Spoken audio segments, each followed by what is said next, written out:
On va passer à la séquence que j'aime bien maintenant. C'est un candidat, une explication. C'est tout simple. Je te donne le nom d'un candidat. Non, mais parce qu'en fait, je viens de la refaire, j'arrivais pas moi-même à expliquer la séquence. Je suis un petit peu fatigué. Moi, j'avais capté de toute façon. Voilà, t'as capté Ouais. et en gros, tu me donnes ton ressenti sur ce candidat. Ok, ça va. Allez, on commence avec Raphaël, le meilleur ami de ton chéri Vincent Queijo. Ouais. Écoute, Raphaël, je le connaissais pas, donc il arrive dans les Anges. On avait déjà dû se parler 2-3 fois.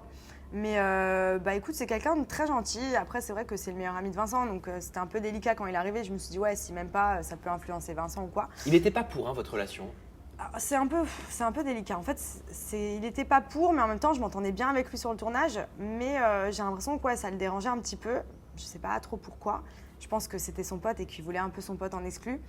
Après, écoute, je sais pas trop quoi te dire sur Raphaël parce que au final, on a un peu discuté, mais c'est vrai qu'on s'entendait bien. Mais après, voilà, c'était le pote de Vincent, donc moi, j'étais un peu à l'écart. Je voulais pas non plus trop aller vers lui, j'osais pas en fait. Mais non, il est cool. Après, voilà, il n'a pas été toujours favorable à notre couple. Shana. J'adore. Shana, je l'adore. Je la connaissais pas, on s'était jamais rencontrés et je savais pas trop comment l'appréhender parce que ça faisait longtemps qu'elle n'avait pas fait de télé. Voilà, c'est Shana, tu vois. Et j'adore, coup de cœur, vraiment, c'est une fille hyper gentille, hyper drôle, naturelle. Voilà, elle est ce qu'elle est. Des fois, elle est peut-être un peu super sexy. Il y en a qui vont trouver ça vulgaire ou quoi. Moi, je trouve qu'au moins, elle est spontanée, quoi. J'adore. Qu'est-ce que tu as pensé des critiques sur son clip où les gens disaient qu'elle était trop dénudée, que les séquences donnaient un petit peu mal à la tête?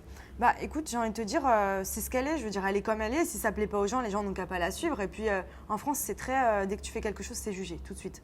Aux États-Unis, son clip, limite, il est soft, hein, quoi. Donc.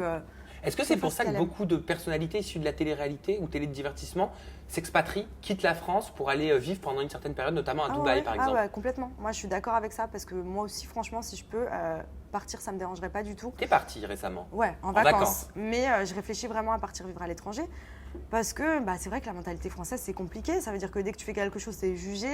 Je veux dire, les gens se mêlent de tout, quoi. T'as l'impression que quoi que tu fais, tu peux rien montrer. Ça veut dire que si t'as une belle voiture, t'oses pas la montrer. Enfin, une belle montre, une belle paire de chaussures, tu te dis à chaque fois, les gens ils sont jugés. Enfin, t'es là, t'es épié. C'est mal vu en fait en France. Dès que tu réussis, c'est mal vu et à l'étranger, au moins tu kiffes et personne te dit rien.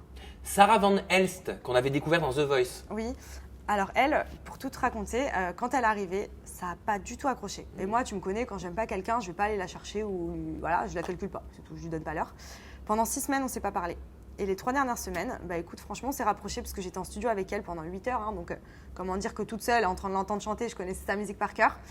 Et au final, c'est une fille gentille. Voilà, elle n'est pas méchante, elle est peut-être un peu maladroite et puis elle n'était pas habituée aussi peut-être aux télé. Parce qu'elle a été beaucoup critiquée quand même par les candidats. Tu sais, moi, pendant 6 semaines, j'avais du mal. Ouais, mais vraiment. pourquoi? En fait, qu'est-ce qui était gênant? Je sais pas, Qu'est-ce qui je la bloquait? sentais pas. En fait, moi, je suis quelqu'un qui marche beaucoup au feeling et si je te sens pas, je calcule pas trop, j'ai du mal à venir vers toi.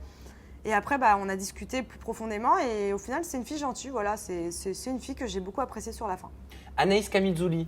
J'adore. Je l'avais rencontrée dans la villa des Cœurs Brisés, on s'était déjà très bien entendus.